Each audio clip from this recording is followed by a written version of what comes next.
Hey guys, Dean here. It's time to cover the top 10 Java mods in the month of January 2022. Let's get into it. Number 10, Mob Scarecrows. Scarecrows can be sinister but sometimes friendly. It really depends how they're decorated. With this mod you have access to scarecrows and plushies that will keep hostile mobs away from your home for you. All hostile mobs excluding slimes, magma cubes, piglins, villagers, phantoms, hoglins and ravagers will be scared away by normal scarecrows. Pigeon plushies will scare spiders, cat plushies will scare creepers, wolf plushies spook skeletons, and iron golem plushies will scare away zombies. All scarecrows have an effective radius of up to 8 blocks and they scare away each subtype of their respective targeted mob group, such as cave spiders, not just spiders for an example. Number 9, Isometric Renders. This little niche mod is super impressive. It allows you to take isometric screenshots, letting you create renders of in-game objects such as parts of your world or of blocks, items and entities.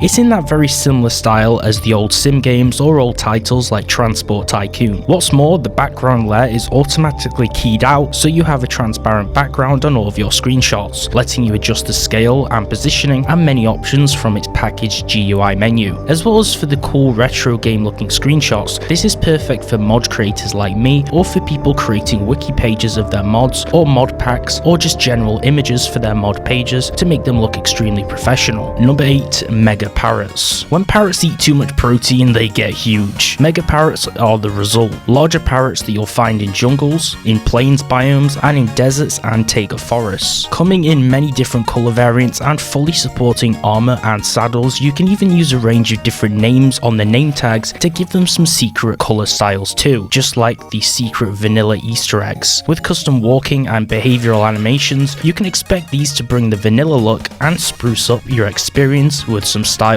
Number 7, Golden Steaks. So there's golden apples and golden carrots, but what about others? Well, with this mod you can now have yourself a golden steak. It basically functions in a very similar way to other golden food items, gives you a ton of extra health, and it also makes you feel fancy like you're eating that gold covered rich person's food. Remember that Mr. Beast video where he ate that gold covered steak? Well, you can experience that now too, although it's not exactly real life. Number 6, Direbats. Bats, albeit annoying, are peaceful ambient creatures which are found deep within caves below the ground. Bats can be annoying and maybe even spooky at times, but what if you upscale them into something far more sinister? These large new Direbats will spawn in caves or in full moons in the overworld above ground, and they're just a general menace. Rest assured they're still neutral, but once they're exposed to light or disturbed while they hang upside down, they'll become hostile and inflict blindness with their attacks. They drop fangs which you can use to create special fang-tipped arrows that will blind the targets when hit, and they can even grab items with their talons, so you have to be careful not to get your stuff stolen, although they will drop them when you hit them. Number 5, Ore Creeper. This little guy is a new entity that you may stumble into when exploring. These creepers are based on the ores from the vanilla game, and if you find them and run into them, they might just explode and turn the surrounding blocks around them into ores, according to the Ore Creeper's subtype. For an example, if it's a copper ore creeper, it will turn all surrounding blocks into copper ores. They don't actually inflict any damage to the player either, but they will also drop their loot if you choose to slay them. Number 4, Creeper Overhaul.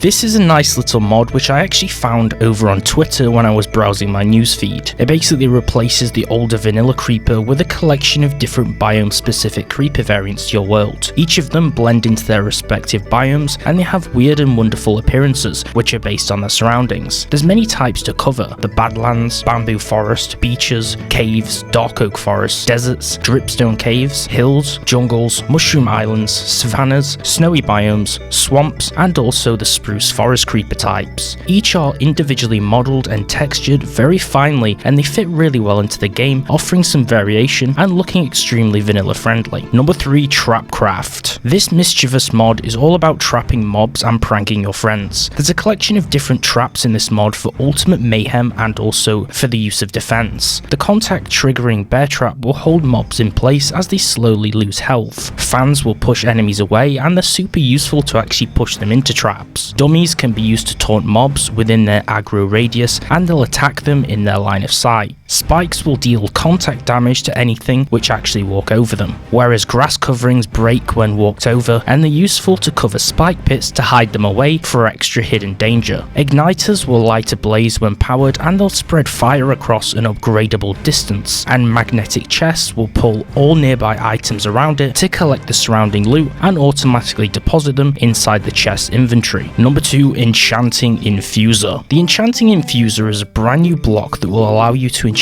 all of your equipment on. The block will bring a new system, a more fairer system that replaces the vanilla one in which you're required to spend all of your XP levels to enchant items. With an extensive enchantment collection offered by an attractive looking block with its own animation set, there's a really nice looking interface which lets you directly access your armor from within it. There's a normal infuser which is made from amethyst, and an advanced variant which is constructed from netherite, the only difference being how they scale level costs, with the tier 2 one being much cheaper to use. You'll expect to spend around 25 levels to max out all enchantments on an item, with 15 levels to hit max with the tier 2 block variant. The infuser will also require bookshelves just like in vanilla to be surrounding it, just like the original enchanting table to use it, with a certain required number of bookshelves needed to actually unlock the higher tier enchantment levels within the table. Number 1, Monke Madness. This mod is all about adding a collection of crazy different primates to your world, each coming accompanied with custom items and more, and behavioural animations. There's everything from orangutans to bonobos in this mod, and every single individual monkey has a really good looking model and texture to them, some a little bit complex and others more simple, and of varying different sizes, but all of them fitting extremely well into the whole Minecraft house style, blending into the game extremely well and appearing as vanilla mobs. There's a nice little range of alternative mobs in here, letting you make your own zoo or observe them in the wild in their each respective biomes that they tend to spawn within. And that's going to conclude this list of the 10 Java mods which you should check out this month. Please do drop down below in the comments which of these mods is your favourite and why that is, and also feel free to drop any mod suggestions for me to cover in the next month's Java mods video which I missed out from this one.